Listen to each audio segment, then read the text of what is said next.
Yo, what's up, GameLeap? This is Ease. In today's video, we're going to be talking about some of the changes that have been released already for patch 13.8. In yesterday's video, guys, we listed those changes, the champions getting buffed and nerfed, and the item that's getting changed, and we have those changes for you today, and we're going to be getting into what they're going to mean for the next patch. Of course, what we're playing on at the moment, 13.8, is the MSI patch, so hopefully you guys are keen for that. But if you do actually want to take your games to the next level, guys, and get to MSI yourself, I guarantee you can become a pro player by watching the content on our website, made by challenger players and coaches from around the world, because we will teach you how to be a good League of Legends player. If someone asks you how to play the game, you can tell them exactly what it is to play like a challenger, because we can teach you how to do it yourself. Applying the tips is so easy. We give it to you in such a simple, easy to learn way. We have champion courses, we've got champion guides, we've got a bunch of like macro videos, micro videos, anything you want related to League of Legends, Summoners Rift, we have it on the GameLeap.com website, link down below in the description and comment section. So make sure you guys sign up to get exclusive access to the library of content. Now the changes, guys, for 13.9. Now there are only 4 in this video because that's all we know about at the moment. Now the first change is to one that's going to ripple across the rift, this being to Lich Bane. Now this item, ever since they nerfed the damage not too long ago, it really hasn't been like its former self in other seasons, and that's just because other items, like if you're thinking Shadow Flame or something, right, is probably more useful, and Lich Bane just hasn't really been seen that much. But for champions who can use this item, so if we talk about champions maybe like Echo, like Victor, even other mid laners and mages can use this, like Ahri for example, Twisted Fate of course is a pretty popular one. But yes, for those champions, this is going to be better now because of the buff that's coming into 13.9. The buff is as follows.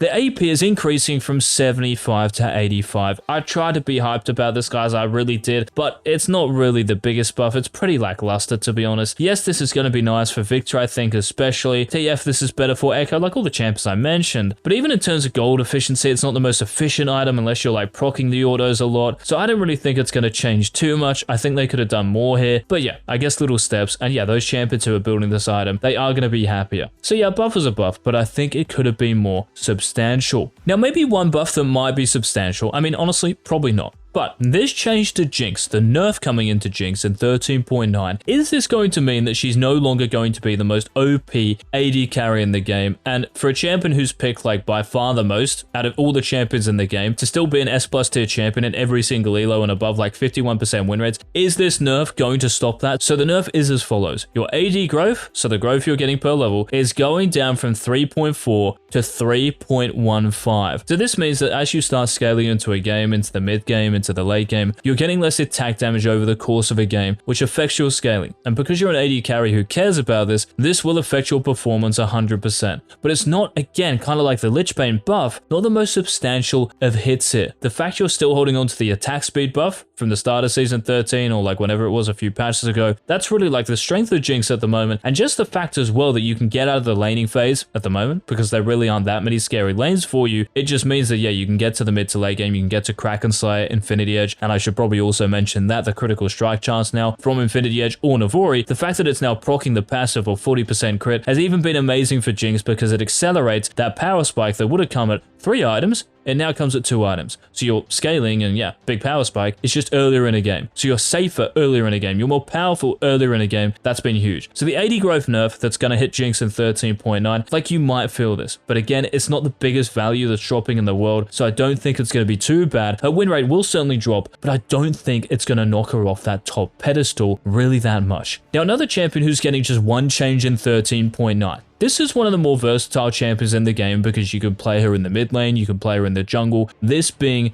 Taliyah. Now for Taliyah, in 13.9. The good thing about this champion now is that you will be able to cast your ultimate if you had been dealing damage in the last 3 seconds, which means you can be mid-fight and cast your ultimate. Because how it is at the moment, you have to buy yourself time from dealing damage to actually be able to use your ultimate around the map. So you could be like fighting the enemy champion in the mid lane as soon as you hit level 6 on the 530 wave. Or you could be clearing the wave, and as soon as you've done that with your Q, you could press your ultimate to the enemy red buff, or use it to get to the dragon fight that's happening. So it's just going to accelerate those plays preseason. I think this is a really nice change. I don't know how much it will mean in terms of win rate. I mean, we can't really predict anything, right, in terms of these changes, but I think this will be really nice. I just think it's a big, almost like quality of life buff, and I think Taliyah mains, especially in the mid lane, are really going to appreciate this. But even in the jungle, you could be like, you know, fade awaying your Gromp. So you're finishing your Gromp as you're running into the bot river or top river, and you use your ultimate as soon as your Q last hits the Gromp for you. So you can ult to the top lane, to the dragons maybe if they're doing it, and the bot lane, the top lane, like wherever the enemy champions are, you are just on the map quicker here. So you can do two things at once in a way. I think this is really nice, and I'd love to actually know if there are any Taliyah mains watching, what you think of this. I think this is pretty juicy. Now the final changes, guys, we have lined up for 13.9. It's kind of a shame they didn't release more of them, but it's the balance team, and expecting them to like release all the changes is just a bit too much effort for them, right? Anyway,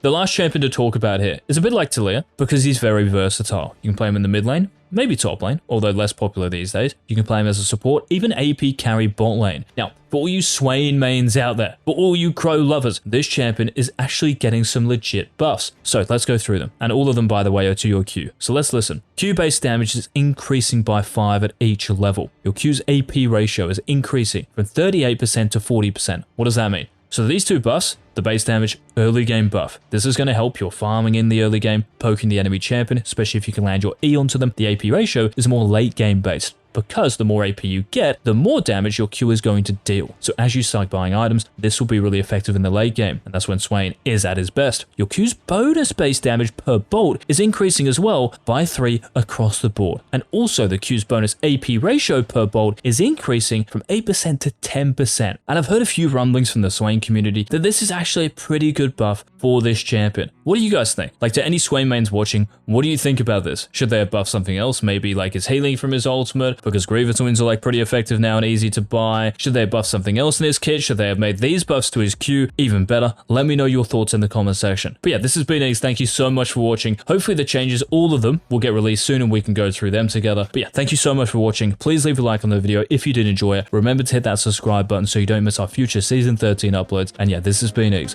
Peace.